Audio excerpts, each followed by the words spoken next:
બાજરાના રોટલા એકદમ ફૂલેલા અને પોચા ગામડામાં ચૂલા પર બનતા હોય એ રીતે ગેસ ઉપર કેવી રીતે બનાવાય એની આપણે ટિપ્સ એન્ડ ટ્રિક્સ જોઈશું આ વિડીયોમાં.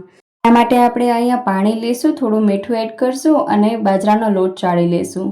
લોટ જેમ વધારે મસળશું ને એમ રોટલો એકદમ પોચો અને સરસ બનશે.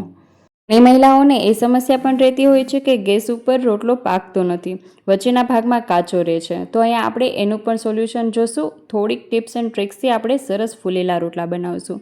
આ રીતે નોર્મલી આપણે તાવડી મૂકી છે, તેમાં રોટલો જો આ રીતે વચ્ચેના ભાગમાં કાચો જ રહે છે, ગમે તેટલો પકાવશું પાકશે નહીં.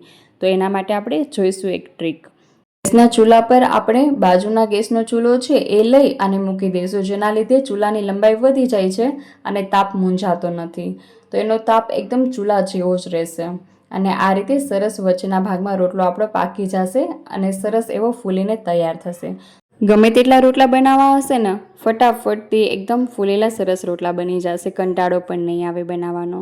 અને જો તમારે રોટલા કઈ રીતે બનાવવા એ ફૂલ વિડીયો જોવો હોય તો નીચે આપેલ આઇકન પર વિડીયોની ડિટેલ્સ આપેલી છે, તમે ક્લિક કરીને ફૂલ વિડીયો જોઈ શકો છો. અને હા ફ્રેન્ડ્સ, જો આ વિડીયો તમને થોડો પણ હેલ્પફુલ લાગ્યો હોય ને તો વિડીયોને લાઇક, શેર અને ચેનલને સબસ્ક્રાઈબ જરૂર કરજો.